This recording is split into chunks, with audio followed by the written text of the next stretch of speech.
I had got some beads. I had strung my own beads. But I didn't have Tulsi beads. They had some other beads. Gargamuni, who ran the store, ran out of Tulsi beads. There were so many people getting initiated. There was these other beads, and they were kind of dark red wood. They were blackish, dark red wood. And I had very proudly strung them on this orange cord, and they were very nice beads, I thought. On my initiation night, I came, the moment of truth came when you would come up and you'd give Prabhupada your beads. And in those days, it was a very personal thing. He would he would be sitting there before the fire, and you'd give him the beads, and he would sit there and he would chant a whole round right there in front of you. So I came up and I gave Prabhupada my beads, and he looked at the beads and he says, "Oh, Rudraksha. We don't chant on Rudraksha. Rudraksha is like the Shiva beads, beads that Shivites have." And I said, "No, no, Prabhupada, they're not Rudraksha." This sudden feeling of being rejected. Oh no, I'm right at the brink of becoming his disciple, and now my beads are being rejected.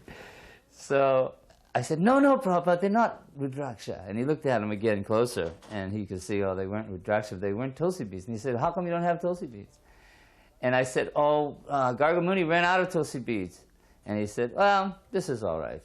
So he kind of took them, and he chanted on them. And we'd say, "And your name is Madhu-dvisa." And when he said Madhu-dvisa, have you ever heard Prabhupada say your name, you never forget it. The way he says it, because it becomes genuine when he says it, Madhu-dvisa. And everybody says, "Wow, Madhu-dvisa, what does that mean? Who is that? And what is that? And what did he say?" And you forget your name right away. Although you heard him clearly say it, you forget it. So later on, you have one, Upendra, or one of the servants, ask Prabhupada, "What does his name mean?" And this and that. So I asked Prabhupada, what the name means, and he broke it down. Dvisha means to be envious. D-V-I-S-A, Dvisha, to be envious. And Madhu, as you know, is the great demon. So Madhu-dvisa means one who is envious of Madhu. And I said, "Prabhupada, how can Krishna be envious of anyone?" And Prabhupada said, "No, Krishna can be envious too. Madhu was such a great demon that he became envious of him and cut his head off, annihilated the Madhu demon." So anything's possible, with Krishna, any emotion. It's in its perfect form. The first time Prabhupada gave me a personal assignment was when I was in Los Angeles, and we had just moved into the La Cienega Temple, which was the first church in the history of ISKCON. We had always operated out of storefronts in New York City, and Los Angeles at Pico Boulevard, and San Francisco at Frederick Street. And everybody, it was like storefront. That was the modus operandi of the devotees in those days. Go rent a storefront, and open a temple. So everybody kind of did that. But in La Cienega Boulevard, we had actually rented a church. It was a big, fairly good-sized church. So we were all there, and we were going on Sankirtan. Everything was going on very well. And I was the treasurer, and Tamal Krishna Maharaj was the president. And there was a lot of older devotees there. So we were kind of at loggerheads with each other, myself and Tamal.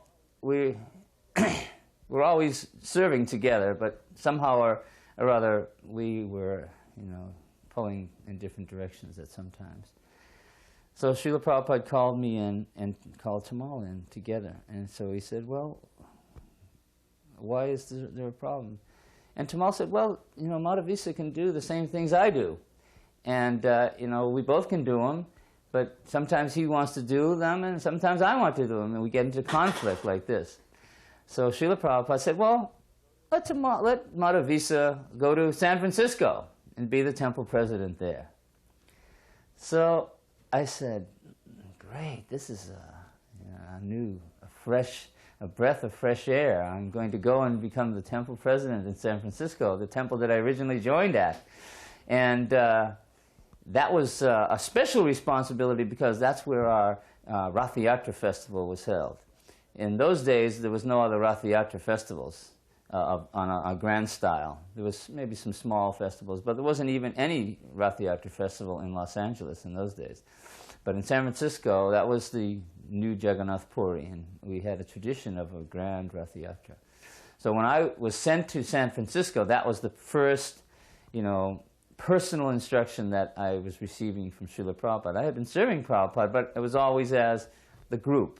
It wasn't, Prabhupada saying, go there and take responsibility. And he said, make this Rathyatra even grander, make it like it is in Jagannath Puri in India. So I went there to San Francisco with that feeling of responsibility. Srila Prabhupada was tremendously pleased with the Rathyatra festival. And he said, this is the process of keeping the devotees, all of the devotees, enlivened. Because now Krishna consciousness was kind of spread out a little bit. It was getting far-reaching. There was temples like opening in Seattle and Vancouver and places that were kind of spreading the devotees out. So these festivals served as reunions, during the year. So this Rathyatra in 1969, devotees were coming from all over, the country, actually. Brahmananda and some devotees came from New York, and there was devotees from Vancouver and Portland. There was a temple then, Los Angeles. So that was like a reunion, and all the devotees would come together, and Srila Prabhupada would come there, and it was a tremendous thing, to have all the devotees serving Srila Prabhupada. Everything was new and everything was special for that engagement. Even down to the buttons on Srila Prabhupada's kurta. I remember one devotee was in charge, and he was stressing that we have to have pearl buttons for Prabhupada's kurta. I'm saying, Prabhupada, why just regular buttons? We can't afford it. And he said, no, we have to have pearl buttons. And so we went and bought the pearl buttons. And it was like, that's how much it was. Everything had to be new, fresh, and perfect. And even though we were still operating out of just a little storefront, it was all painted, everything was clean, everything was spick and span for the festival. And Srila Prabhupada came, to that little storefront for the festival day. And I remember there were so many devotees that, the devotees couldn't get in the front door. Most of the devotees were standing out on the sidewalk. He always was stressing that this was part of our tradition, that Lord Jagannath in all his majesty would go out and take a chariot ride. And it made a very personal thing. Whenever Srila Prabhupada would talk about Krishna, it made it so much more personal. We still didn't have the real personal feeling that standing before the Lord, we could see the Lord and sense that, that feeling and that rapport with him. But Srila Prabhupada would make it personal, that Krishna is coming out. And I remember when Srila Prabhupada arrived at the temple for the day before the festival, he came to the temple, and we were making the chariots right across the street in the lot. So Prabhupada went over to the lot, where all it was still in disarray and everything. It was a small lot, but there was 3 chariots being built there. And Prabhupada painted his obeisances in front of the chariots. And he looked at me and he said, the chariots are as good as the Lord. And that made it all so much more personal. That here we are, we're building chariots for the Lord, but the chariots themselves were, objects of worship. So it made it, a real. It brought the whole spectrum of Krishna consciousness was there in the Rathyatra festival. The chariots, the garlands, the prasadam, the instruments, everything, the clothes for the deities. We're all on that same worshipable, level. Prabhupada always had this really, close feeling with Jayananda, and Jayananda was he was the nuts and bolts man there in San Francisco. You may know that when he first became a devotee, he drove a taxi. Although he was an educated, a man, he had his degree in engineering or something like that from the University of Ohio, but he somehow ended up in San Francisco, and he became a devotee, and he felt the responsibility of going out and driving a taxi and to provide money for the temple. And he was one of the few devotees in the beginning who actually held down a 9-to-5 job. So Jayananda always would take that personal feeling of, if there was something wrong or something broken in the temple, specifically the cars. He could always find them underneath the cars, fixing the cars. And Srila Prabhupada knew this. He knew that Jayananda was behind the scenes, making it all work. And later on, you know, he would make comments like Jayananda would walk in the room once when Prabhupada was lecturing, and he said, "Oh, the Goswami has arrived." And another occasion, he said, "Jayananda looks just like Lord Chaitanya, big shoulders, you know, big, you know, man." And Jayananda almost blushed his way out of existence when Prabhupada would compliment him like that, because he was naturally so humble. Srila Prabhupada used to travel with a secretary and a cook, and it was like, you know, an entourage, a Sanskrit you know, scholar that was working on his books with him. So it was usually 3 or 4 people that would travel with him. But this time he was going to Nairobi, Africa, and it was a short trip. It was only for 2 weeks or so that we were going. So he decided that I would come with him. Just Prabhupada and myself would go. There was no cook, there was no secretary, there was no Sanskrit scholar. I was going to be, you know, everything rolled in one for those 2 weeks. So I thought, wow, this is fantastic. Srila Prabhupada. You know, I was getting a little burnt out with India. I've been to India for a couple of years then, and it was a struggle in those days. So I was wanting to do something else. So Prabhupada took me to Nairobi. And the day, 3 days before we were leaving, we got this telegram from Brahmananda in Nairobi saying that the deities had broken. They had sent new deities there, and the deities had broken. So, according to, you know, Shastra, the deity which is broken is not supposed to be installed in the temple, and that was one of the reasons specifically that Prabhupada was going, to install these deities in the temple in Nairobi. So therefore, I had to, you know, frantically go around in Jaipur. We were at Jaipur at that time, and this is where all the deities are made, and marble deities, and we had to frantically travel around Jaipur on a rickshaw for a couple of days trying to get new deities lined up. So finally we got new deities lined up, but we couldn't ship them like in a you know, like on a ship or on a plane or anything like that, because we didn't want to take the chance of them breaking again. And so we personally had to take these deities, and these were big full-size deities, marble deities, about 3.5 feet tall, 4 feet tall maybe, and they were very heavy. But we took them personally from Jaipur to Bombay. So then when we get on the plane in Bombay, I had to personally carry each deity onto the plane, and we set them in front of us. So Prabhupada had a deity sitting in front of him, and I had a deity sitting in front of me, and we went to Jaipur like that. So it was pretty strenuous, physically strenuous, just to get on the plane. Because Srila Prabhupada walked onto the plane, so I had to go in through customs, pick one deity up, walk up the gangplank, you know, onto the plane, put the deity down, and run back, get Krishna, and get Radha, and come up like that. So finally, we got on the plane, and I was a little bit tired. So Prabhupada said, "Oh, so are you ready to fight?" And I said, "Fight, Prabhupada?" "What do you mean?" He said, "We are Vaishnavas, and we must be ready to fight with the Mayavadis." So I said, "Well, yeah, all right." So he said to me, "You be the Mayavadi, and I'll be the Vaishnava. We'll have a fight." So I said, "Oh, Prabhupada, I don't know if I'm qualified to, you know, debate with you like this." He said, "No, you be the Mayavadi." So I said, "Well, all right." So I was the Mayavadi, and here we are flying up over there. What was it? It's the Indian Ocean there or something? I don't know. What's the ocean that separates Africa from India? Anyways, going east. We're flying. We finally got settled, and we're up in the air. So Prabhupada's sitting right next to me like that, right like these flowers here, and we're talking to each other, face to face, with the deities, Radha and Krishna, right at our feet, and we're debating. We're fighting. And so I'm a Mayavadi, and I'm not a very good devotee, so I'm not even a very good Mayavadi as far as philosophically being able to, you know, spar with Prabhupada. But anyways, I took the position of the Mayavadi, and he, you know, defeated me, soundly defeated me. So then he said, "All right." He said, now he had just defeated me with the Vaishnava, you know, arguments.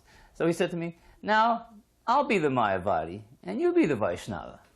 So I said, all right, now I know all the arguments. There's no way he can defeat me. So we started to fight again, argue again. And he was such an expert that he was able to defeat me as a Vaishnava, and he took the position of a Mayavadi. So I said, and then after the defeat, I was totally mortified, but not really, you know. But I thought that, I know a little bit of Vaishnava philosophy, I should be able to defeat the Mayavadi arguments. And Prabhupada said to me, he said, this is how expert you must become in your preaching. You must be able to take the position of your opponent and know his position so thoroughly that you can defeat your own philosophy with his philosophy. He said, that's how expert you must become in this preaching of Krishna consciousness. So after flying all that way to Nairobi and being exhausted, we finally arrived at the airport. And now the ordeal of taking the deities off the plane, Radha, first getting Krishna down, all the way down to customs, and then go back up to the plane, and then all the way down, get Radharani back over to customs, and wait in line, move one deity, another deity. So gradually we got through customs, and there we are, standing outside, and there's no devotees. There's not one devotee there at the airport. So we're there, we've got the deities, we've got the luggage. So this one Hindu gentleman came over and said, oh, Bhaktivedanta Swami, you're supposed to arrive tomorrow, And Prabhupada said, oh, they've got it wrong again. How many times we've done this? They've got it wrong again. So he says, oh, I have a car, I'll take you to the temple. So we didn't call the temple naturally, we just jumped in the car and went over to the temple, came to the door, door's locked. All right, so we knock on the door. Prabhupada's there waiting at the door, we knocked on the door. So I still remember it clearly. Brahmananda comes to the door, he opens the door, and there Prabhupada's looking him right in the face. Prabhupada, he goes, oh my God! And he faces the face and says, he's just got a little towel on, no shoes, nothing. And the whole temple, it's the day before Prabhupada arrives, so everything is totally in disarray. The paint is still wet on the banister, the floors are all wet, and construction is going on. And Prabhupada's there, oh my God, he falls flat in his face. Prabhupada, you're supposed to come tomorrow. Prabhupada, where's my room? Oh, it's not finished, Prabhupada, it's not. Where's my room? Oh, back here. So Prabhupada just walked to his room, and while he was sitting there in his room, everybody was frantically running around trying to make his room a room. It wasn't a room when he walked in, it was just a bare room with no bed, nothing. So Prabhupada got in his room, and everything was gradually came about. The deities were installed. But unfortunately, I had been in India for some time, and I had been taking care of myself, but at the end in Jaipur, I stopped drinking my sugarcane juice. I would drink sugarcane juice all the time, and my blood sugar went down, I think, and I got hepatitis as soon as I arrived in Nairobi. So there I was, my shining hour, to be the secretary, the Sanskrit man, the cook, the masseuse, everything. And I'm laying on my back. I'm useless. The Prabhupada came into my room, and I'm laying there, and I'm trying to struggle to get out of the bed to pay my obeisances. And Prabhupada said, no, just stay there. I'm saying, Prabhupada, I feel so bad. I'm supposed to do all these things for you, and I can't do it. And he says, that's okay. We can manage. You just get your health back. So his compassion was there at every step, too. At the end of one Rathyatra festival, I remember Prabhupada was getting back in his car, and he was putting his feet in the car, so the door was open, and I knelt down, and I held my hands like that to Srila Prabhupada. I said, Prabhupada, is everything all right? And Prabhupada took his arm, and he put his arm around my head like that, and put his head right on my lap, and held my head with his hand like that, and he says, everything was first class. And that was probably the most affectionate embrace I've received in my life. Your head was in his lap? Yeah, on his lap. He was sitting in the car like that, and I was kneeling beside the car with the door open, and I had my hands like this. You know, I said, Prabhupada, is everything all right? Was everything good?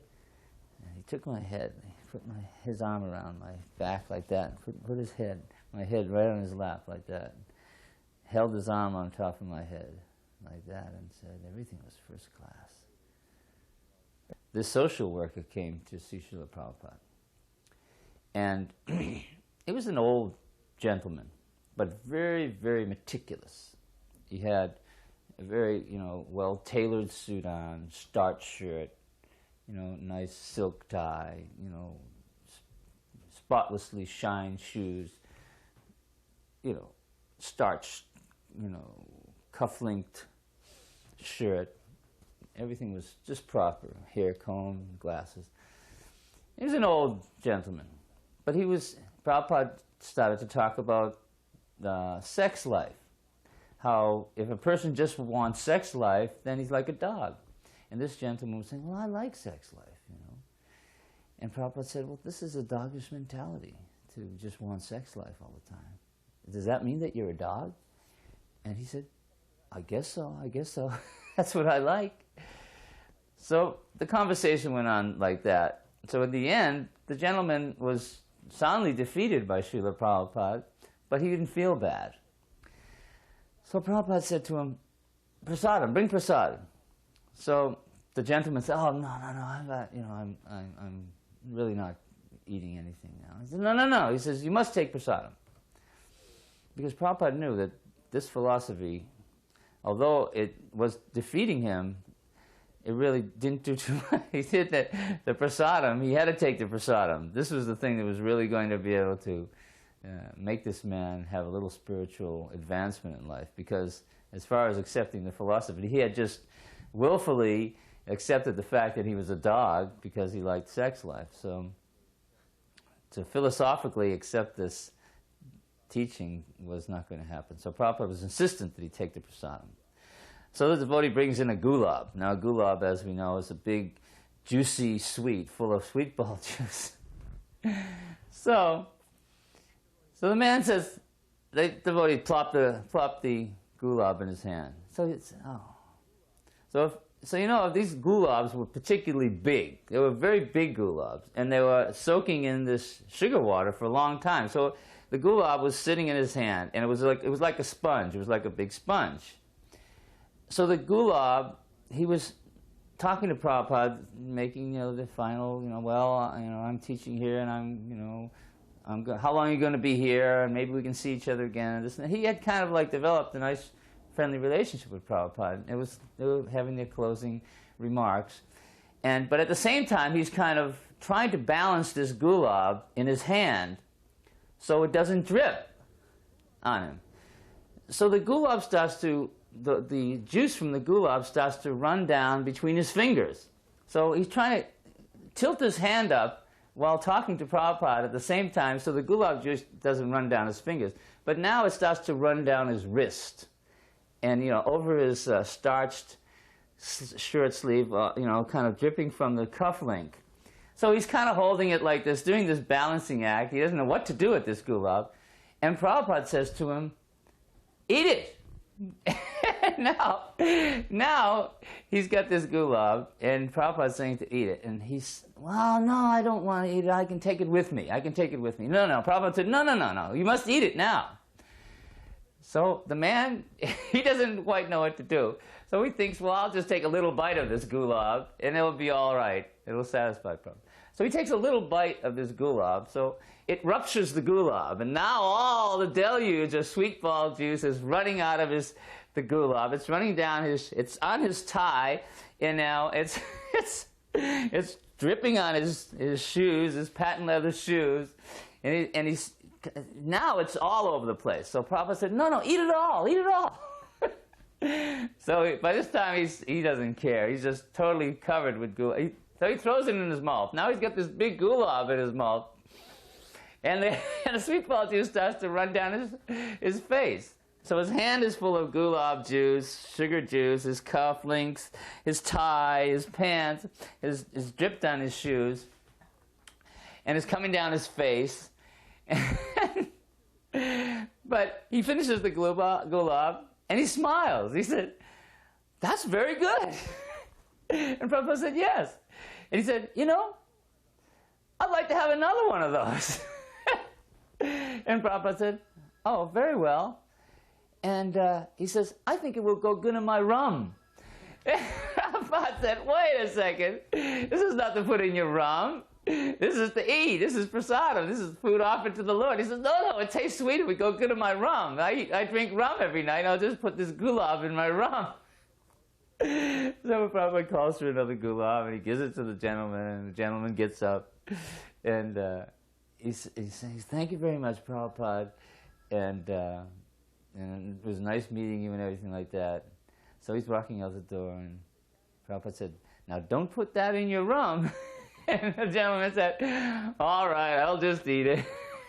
He went out smiling, but all this gulab juice dripped all over him. So it was actually a very hilarious, because I was there, and people who were there couldn't believe what was going on. We were once at Srila Prabhupada's room, and I walked into the room, and I looked over in the corner, and I saw Prabhupada in a white sari. It was Prabhupada's sister. It looked like Prabhupada, so much like Prabhupada, I had to do a double take, and then Prabhupada walked into the room. There was Prabhupada, and there was Prabhupada's sister, both sitting there in the room together. So they were talking back and forth in Bengali together, and it came time for Prabhupada to take his rest. And his sister is sitting on the floor, and she kind of rolls over, and she starts taking her rest in the room. And I said, "Prabhupada, is that all right?" And she said, "Yeah, she won't go away. She's staying here." So she just kind of moved in, and then she started cooking for Prabhupada. So Jayananda was doing the cooking for Prabhupada, but Prabhupada wanted her to cook these kachoris, because Prabhupada liked kachoris, and she could cook them just the way he liked them. But we weren't used to eating these, kachoris. So the next day at Mangalartik, nobody showed up. We were just staying in a small rented house. It was a donated house. But we were having our morning program down below, and Prabhupada would come down. And the next morning, after his sister had cooked, nobody showed up for Mangalartik. So Prabhupada called us in afterwards and says, what's the matter? How come no one's here for Mangalartik? And we said, "Well, your sister cooked these kachoris for us yesterday, and we all ate so many that we couldn't get up in the morning." So then he called his sister in, and he started arguing with his sister in Bengali, back and forth. I couldn't understand. And she was talking, and he was yelling at her, and she was answering back. And then he said to Jayananda, I says, "I'm going to drive this woman out of this house. She's killing all my brahmacharis with those kachoris."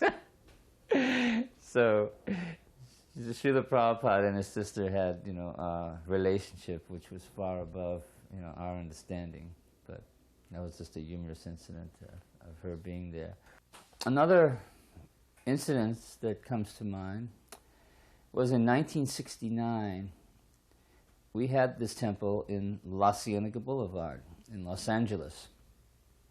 And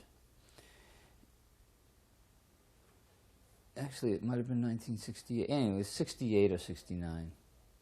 And it was very well attended. The temple was very well attended. The devotees would go to Griffith Park in Los Angeles and have chanting and prasadam distribution. Vishnu John had little puppets. We have puppet shows there. And we would bring back people from Griffith Park.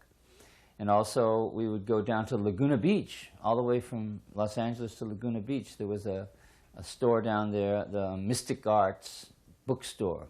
And they had a meditation room in the back, and they would let us go and have kirtan. So we'd bring, van loads of people from Laguna Beach up to Los Angeles for the feast. So the feasts were very well attended.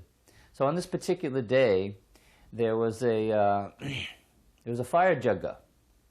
People were getting initiated, and Srila Prabhupada was there. He was presiding over the jagga himself, as he did in those days.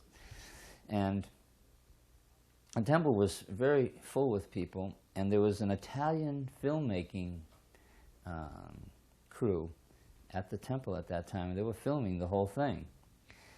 And if somebody could get hold of that film, it would be a historical piece of, footage. But Srila Prabhupada was there, and this one lady came, a Hindu lady, came into the temple.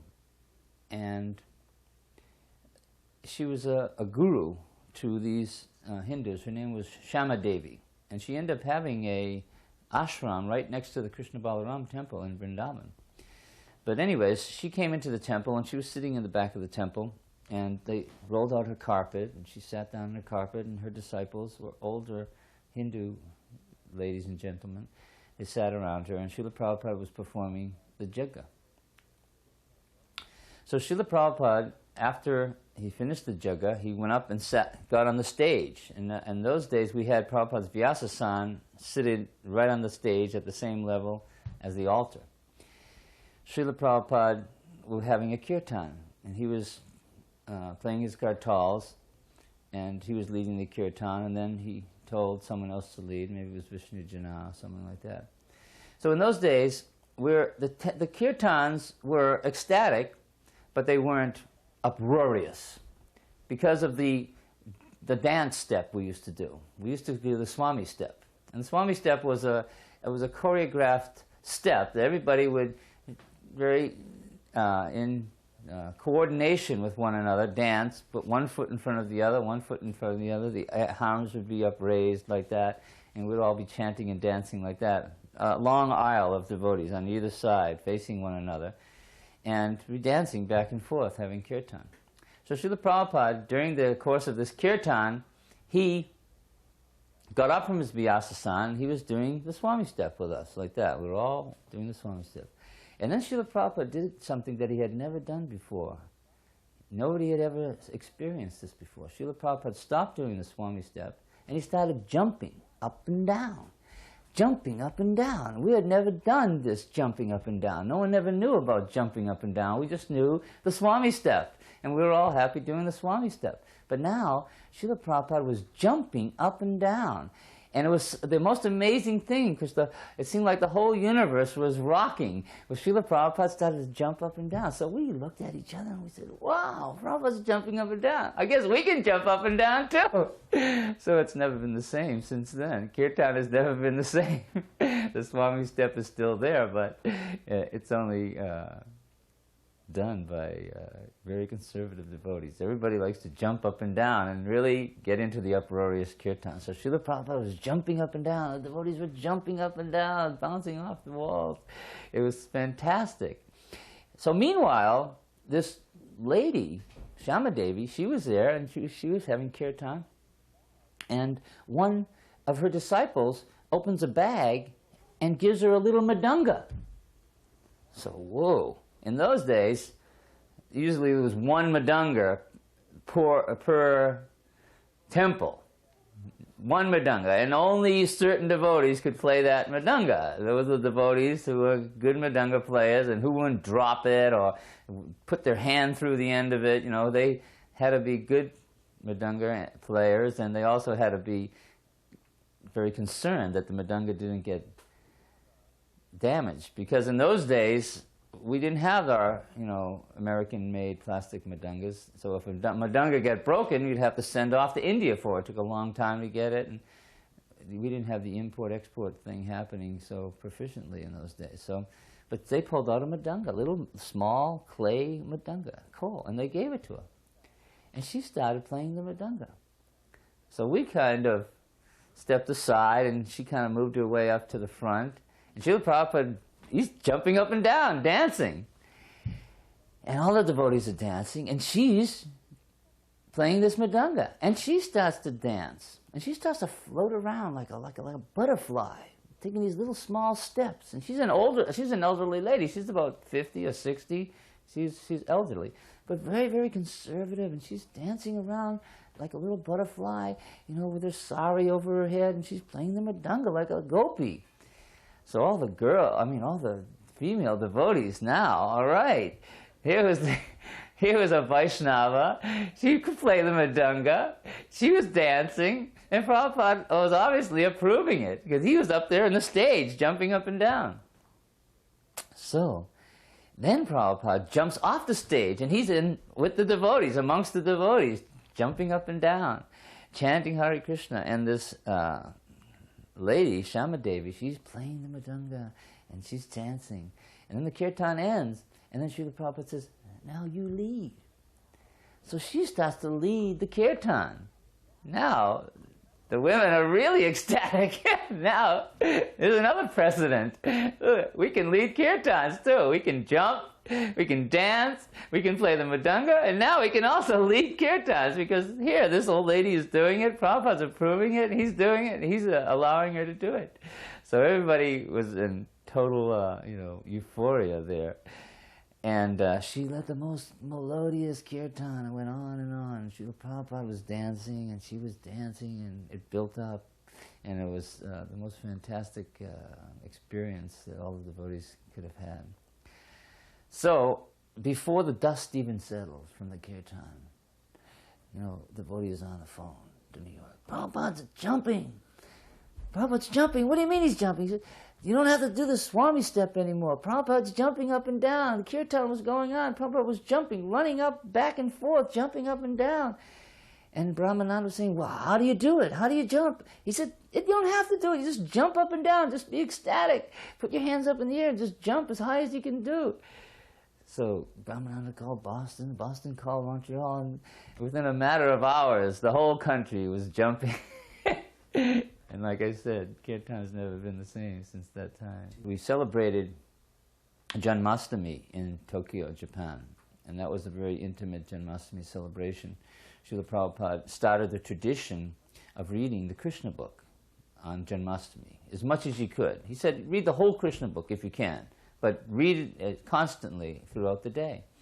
So Srila Prabhupada, he wanted us to cook a feast. Now, Dinapan was the printer that was printing our books in those days, so they were courting Prabhupada. So they put him up in a nice house, and they had a chauffeur-driven car and everything come to him.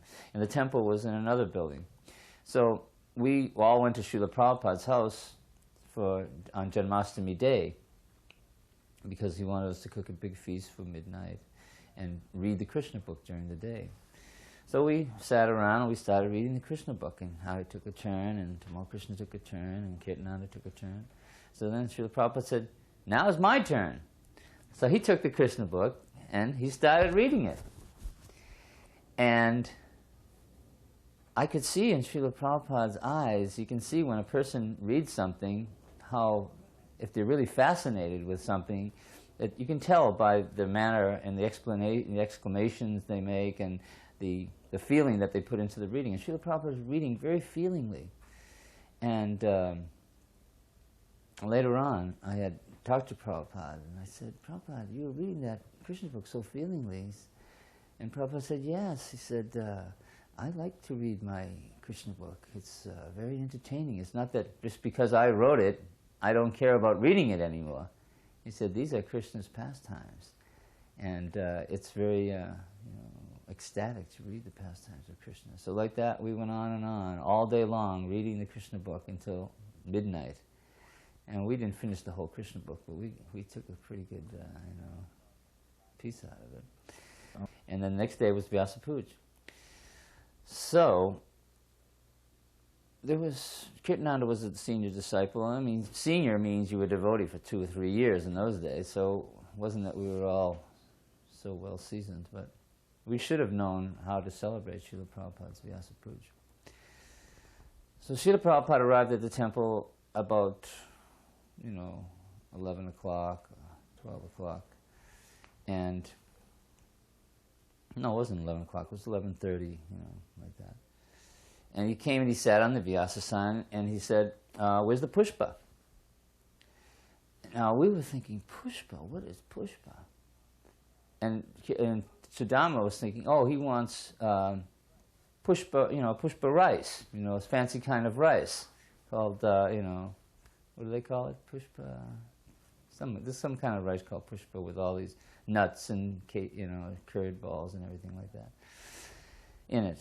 So he immediately starts making this rice, which delays the process even further. And he said, well, where's the feast? By this time, the feast is late. So where's the garlands? We didn't have any garlands. And there was no flowers to do the Pushpanjali. So Srila Prabhupada was sitting on the Vyasa with a whole temple room full of people. And he said, no Pushpanjali. The feast is not ready. You're not saying the right prayers. There's no garlands for the deities. He said, how is this a Vyasa Puja? This is not the Vyasa Puja. He said, this is a disgrace. And he got up and he walked out the door. And we were all devastated. What has to be done? Kirtananda started to cry. Because Prabhupada called him personally. He says, Kirtananda, you are a senior disciple. I mean, you don't know how to celebrate the spiritual master's appearance day? You don't have any understanding? He said, this is a disgrace. He said, tomorrow we will celebrate it properly. He walked out the door. The whole temple room full of guests. Everybody was like a cold ice pick had been stabbed into their heart.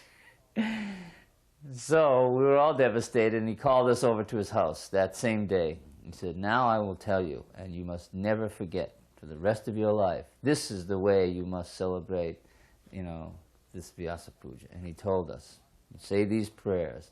You have the offering ready. The offering has to go on 1 minute before 12. It has to be on the altar at 12. The flowers have to be there for the Pushpanjali. You must stand, offer the spiritual master 3 times, bow down 3 times, say the Mangala Charanam prayers, say the prayers to the spiritual master, have homage. We didn't have any homages written either. You must have the homages written. Everything must be there. This is the way you must celebrate the appearance of the spiritual master. So Srila Prabhupada was very, very strict with his disciples, but at the same time he was very kind. But once you became his disciple, it wasn't that he wasn't kind to you anymore, but he wanted to, he wanted you to be trained up in Krishna consciousness. He wanted, for your own benefit, for your own spiritual benefit, that you would know these right things to do and not be offensive by your ignorance. So the next day, Prabhupada came back to the temple again, and we celebrated exactly the way he wanted us to do it. He was pleased. He was pleased. They were doing a fire jagga, and I think it was Vrindavan temple or something, some temple, Srila Prabhupada. The temple had already been established, but they were doing a fire jagga. And one of these, I think it was one of Srila Prabhupada's godbrothers, it was in the middle of the fire jagga, and he leaned over to Prabhupada and he said, Srila Prabhupada, they're doing it all wrong, they're doing it all wrong. And Prabhupada leaned back and he looked at him very calmly and he said, that's all right, they're just practicing.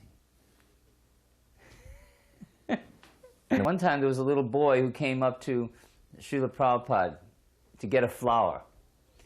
And there's a famous picture, and the little boy is standing there, and he's a little boy, he's about 5 or maybe younger, and he had a little shaved head with a seeker and everything. His name was Janaka. It was in Australia. And Prabhupada wouldn't let the flower go. He had the flower there in his hand, and the boy came to get the flower, and Prabhupada wouldn't let the flower go. And the boy had the flower, and Prabhupada had the flower, and the boy realized that everybody was looking at him, and he didn't know what to do. Should he just release his grip and go? He wanted the flower, but he didn't know if he should grab it. And Prabhupada knew that, and he was holding it, and he was watching that boy, and this very playful grin on his face. And so he eventually gave the boy the flower, but it was just a playful little incident. This quality of compassion is the thing that distinguished Srila Prabhupada from everyone else. He was totally compassionate. I think the quote is Paradukkha-dukhi, the person who is so compassionate. That's the quality of the greatest devotee. No one is insignificant, and no one was insignificant to Srila Prabhupada. One devotee once said about his father, he said, oh, his is my father, and he said, but he's not a devotee, but he's all right. And Prabhupada said, no, a good fruit doesn't come from a bad seed. So in this way, the man felt so good about his son being a disciple of Srila Prabhupada because he was complimenting him in such a nice way. He didn't think anybody was insignificant. In that temple that we had in La Cienega Boulevard, some of these old ladies would come from the neighborhood. And they would come, and they were so old, they would have those old lady kind of shoes, you know, that laced up. And Srila Prabhupada said, they don't have to take their shoes off. And then Prabhupada said, put some chairs up in the back of the temple. And he let them sit up in the back of the temple with these chairs. And they would listen to Srila Prabhupada speak, and the devotees would have kirtan. And Srila Prabhupada he started the practice of circumambulating the temple from the inside, a big long circle, of all devotees. So he would come back to the back of the temple, and he raised his hands up in front of those old ladies and said, Hare Krishna! And the old ladies jumped up out of their chairs with their canes, and their little old lady shoes and little spectacles, and they said, Hare Krishna, Hare Krishna! And they would sit back down again. Prabhupada would go around and lift his hands up, Hare Krishna! And they would sit up again, perk up, and chant Hare Krishna. And he would make sure that they would get their prasadam and everything at that time. So Prabhupada's compassion was there for everybody. He was not saying anybody was insignificant. Everybody was a child of God in Prabhupada's eyes, and everybody had the right to go back to home, back to Godhead, no matter what situation they were in. And some people were closer to getting there, and some people were not so close. But comparatively speaking, we're all thousands and millions of miles away. Well, Srila Prabhupada was to our apparent limited vision, his health was deteriorating, and he requested that I come to India, to Vrindavan, to see him. So I just got married, and my wife was pregnant with my first son. So I couldn't leave, and we were living in a very remote part of Hawaii.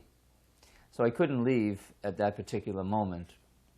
But I promised that as soon as my wife had her baby, then I would come.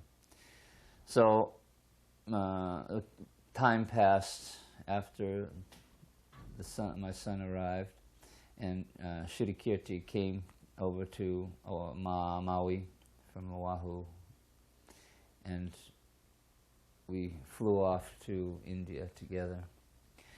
So at that time I wasn't living at a temple, so I let my hair grow a little bit longer than I should have.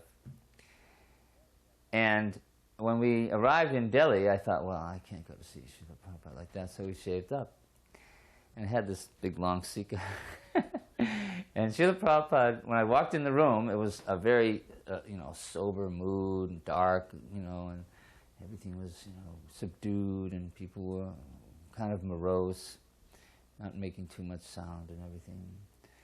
So I walked into Srila Prabhupada's room, and they said, oh, Srila Prabhupada, Madhu-dvisa has arrived. So Prabhupada sat up in his bed, and I paid my obeisances, and Prabhupada, first thing he said, whoa, look at Madhu-dvisa. He is maintaining such a nice sika. And he chuckled like that, knowing that, I hadn't maintained such a nice sika. I just had shaved up in Delhi train station. And the second thing he said, where is your wife? See, I had left Srila Prabhupada, I was a sannyasi, and then I had left and got married and everything like that. So that's not particularly the way you should do it. But Srila Prabhupada, he just shrugged that off. It was like immaterial to him. He wanted to know where my wife was. Not that, why have you got married? Why have you done this? He wanted to know, where is she? And he was fully aware that I was married and I had a child and everything like that, and he wanted to see her. And I said, well, Srila Prabhupada, she just had her first baby and she really doesn't want to travel. And she said, that's right, she shouldn't travel. But she is feeling okay? And I said, yes, she's feeling good. And you had a son? And I said, yes, Prabhupada, I had a son. And I said, and I named him Abhay Charan. Is that all right? And he said, yes. He said, that is okay. You've named him after your spiritual master. And then he went on to explain the famous purport that's in the Srimad Bhagavatam about the elephant and the crocodile. That the elephant is very mighty and very strong, but when he enters into the water, he becomes victimized by the crocodile because he's not in his proper atmosphere. If he's on the dry land, he can annihilate, he can crush the crocodile. But because he's in the water, he's at the mercy of the crocodile. So he said, similarly, we may be situated in the wrong atmosphere for executing Krishna consciousness. We must put ourselves in the right atmosphere, and then we can execute our Krishna consciousness and with all strength and vigor.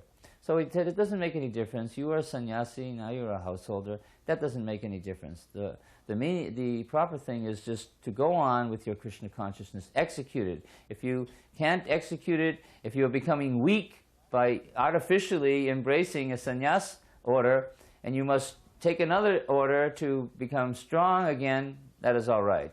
But the most important thing is don't leave the association of the devotees and continue on with your Krishna consciousness. And he made me feel so good, and it was very enlivening and personal to be with Srila Prabhupada in those last days. Jayananda